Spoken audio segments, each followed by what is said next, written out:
The mystery of how sharp should my pencil actually be? You may well be looking for a one-word, quick answer to this question, but like with most things in life, there's a little bit more to it than that. But don't worry, because I'm going to help you. Hi, I'm Izzy, the artist behind Izzy's Art. Now, first of all, I want to go through with you what your options are in terms of your pencil sharpness. Now, this may seem really obvious, but what I have found during my teaching is that not everyone has the same interpretation of what a really sharp pencil actually looks like, or even what constitutes a dull or a blunt pencil. So, I've got some pencils here. Let's take a look. Now, you may look at this one and think it's a really sharp pencil, the sharpest that you could make your pencil be. And someone might say to you, have your pencil really sharp, and that's what you do. Now, I would personally call this one a sharp pencil rather than a really sharp pencil. And here's the reason why. If I pop this pencil next to it, you can see the difference between these two pencils. This is a really sharp pencil. This is what I would call a sharp pencil. And the difference is the width at the tip of the pencil. If you have a look, this one has got an extremely fine tip at the very end. It's a very small area at the end of the pencil. This one is still sharp, but you have a slightly wider bit of pencil at the end. So you'd make a slightly wider mark if you were holding your pencil upright. So we've got very sharp, sharp, and then after that, I have what I call a dull pencil. People will use different terminology, which is absolutely fine. These are just the words I use. Now, you'll see the difference here between a sharp pencil and a dull pencil. It's again, look at the width at the end of the tip. The dull pencil has got a slightly more rounded tip to it. It's got a slightly fatter end. It's definitely not so pointy, but it is not as blunt as the blunt pencil on the end, which has a really wide tip to it. It's very flat. That point is completely worn away. Okay, so they are what I use when I teach, the 4 different terms I use and what I look for in a pencil in terms of the sharpness. So we've got very sharp, sharp, dull and blunt. And obviously there's lots of in-betweens as well, but they are the 4 that I generally use. Now we've established what the different sharpnesses actually look like, let's work out when you need to use them. I've got 2 questions that you can ask yourself to help you figure this out. Question 1. What type of paper are you using? This may not be something you've thought about, but the paper you are using can make a real difference to what sharpness your pencil needs to be. For example, if you use something like pastel mat, which is a very textured surface, you will find that you don't need to use a really sharp pencil in those initial layers. Using a dull pencil will achieve the same thing, and it will save you from constantly having to sharpen your pencil and stop yourself from eating through them unnecessarily. The rough surface will wear the tip down really quickly. The time to use a sharp or really sharp pencil would be on those final details when you need a small end to create the small little bits that you want to, such as the details in the eyes, the highlights, any kind of fine detail in the fur. If you're using a smooth paper, then using a sharp point or a really sharp point works well. You don't have the tooth of the paper wearing it down, and it glides really nicely across the paper. Of course, you can use any tip with any kind of sharpness on this type of surface, and there may be techniques that we will talk about in a minute where you want to use a dull or a blunt pencil. But generally speaking, a sharp pencil works really well on this type of surface. Another type of surface is something like Stonehenge or a vellum, something that has a little bit of a mottled texture to it, but isn't too textured, not in the same way as the pastel mat. This is one of my favourite types of paper to work on with coloured pencils, and what I find works well is a very sharp point for those initial layers to help eliminate the white speckles of the paper. For now, let me show you what happens on this paper with a very sharp pencil and a blunt pencil. Okay, so I have a blunt tip on my pencil here. Now, if I was to do a wash on this paper, so this is a Stonehenge, it's got a slightly mottled effect, and I was to just do a light wash like this, thinking about perhaps putting down an initial layer of pencil across my paper, you can see how you can really identify that texture of the paper. It's not a smooth finish. You've got white speckles coming through. Now, in comparison, so that's the dull pencil I used. In comparison, I've got this really sharp pencil here. Let's just do a wash, just lightly again, with this one. Now, first of all, what you will notice is I obviously don't cover as much of the paper as quickly as I do with the blunt tip, for the simple reason, obviously, the end is a lot thinner and smaller, so you don't cover the paper as quickly.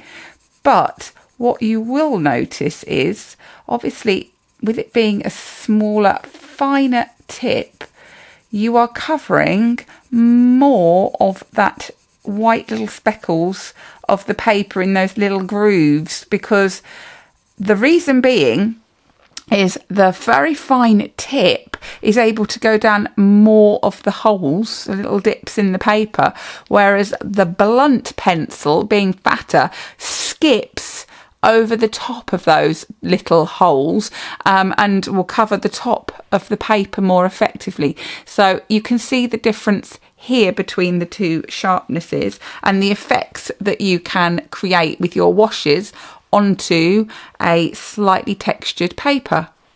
So whilst I personally really like to use the very sharp or sharp pencil in those initial layers on this kind of paper like the Stonehenge, that's not to say that I don't like using other sharpnesses when drawing on this paper, because I do for other techniques and textures. So I'll still use sharp, dull, blunt pencils for things.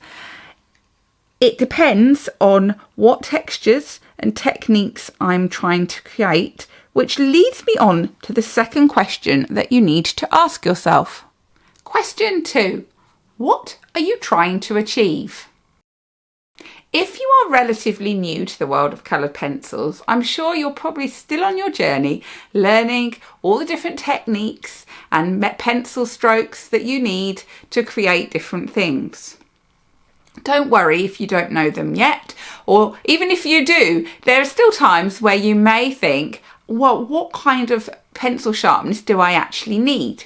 Well, what I'm going to do is give you a few examples and some things to think about to help you work this out. Think about, what are you trying to achieve? Do you want a smooth finish? Texture? Soft curls? Fine details? You get the idea. So how do you know what you need for what? Let me go through a couple of the main ones with you and give you an idea. The one I use a lot, and what I call a wash, which is where I draw backwards and forwards without lifting off the pencil and keep the lines next to each other to effectively create a wash over the paper. Now with this one, you need to consider the type of paper you are using. So if you're using pastel matte, then you could use a dull tip. If you're using the smooth or slight textured paper, like I showed you a second ago, I would personally choose to use a very sharp tip. If you're wanting to create soft fur texture, I would use a bit of a dull tip or a blunt tip. The reason for this being is you will create softer lines that won't be so fine. Let me show you. So here I've got a fairly dull to blunt tip going on. If I do lightly just wash a few bits here, imagining some hair, you can see the lines are quite soft, even if I stroke some individually, like this. We've got very soft lines that are not very thin, they're a little bit wider. Okay, even if I press a little bit firmer and I kind of just do a bit of a wash and a bit of a stroke, even if I press a little bit firmer with them, they're not quite so crisp. They've got slightly softer edges to them. If you get a really sharp pencil and do the same thing, so even if I do it really lightly, you will find that your lines are much crisper. Okay, and they're much cleaner, thinner, and you don't get such a soft effect. Even if I press a little bit firmer, because it's filling in the tooth of the paper as well, you're not going to get that soft effect. Now, particularly, obviously, if I press firmer, my pencil will wear down. But if you press firmer with these individual strands, you will see the difference here. They are much crisper. They are much clearer.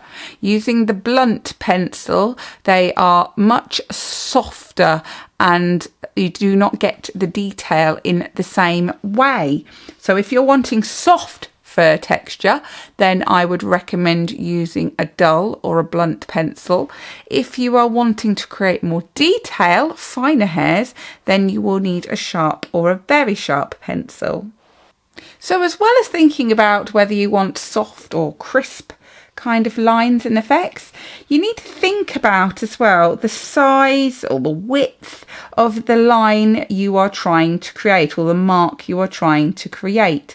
Because if you are using a blunt pencil, for example, and you're trying to create like a really fine line, like, you will find it very difficult. If you've got a really sharp pencil and you are trying to create a really fine line, you will find you have much more control if you use that really sharp pencil. It is much easier to get in those fine details with a sharp pencil. So if you're finding your lines are too fat for what you are drawing, then you may need to sharpen your pencil a bit and you will get more control over it and be able to create those thinner marks.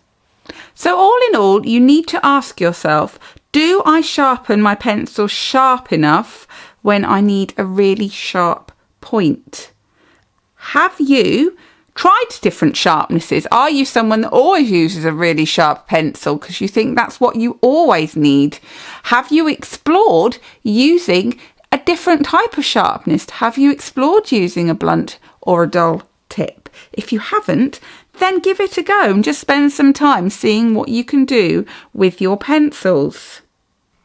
Now, you need to remember that everyone is different and not all artists will have the same techniques and strategies as each other, which is a good thing. What I'd like you to do is take some of these things that I've talked to you about, try them out and see what actually works for you. So in conclusion, think about what kind of texture does the surface have that you are using. Remember, if it's really textured, like pastel matte, then it is going to wear your pencils down much quicker. So you only need to use a dull tip when putting on those initial layers and save a really sharp tip for those final details. If you're using a smooth paper or one with a little bit of a surface like Stonehenge, then use a sharp or very sharp pencil. These will work really well in those initial layers. Finally, ask yourself, what am I trying to achieve? What techniques am I using? Do I want soft marks, fat marks, a texture, fine thin marks for details? Hopefully, the couple of questions that I've given you will help you think about what kind of pencil sharpness you need to use and give you the confidence to go out and try exploring them and see what works for you. I would love to hear whether you use different sharpnesses with your coloured pencils, or even do you feel like you sharpen your pencil enough for those fine details?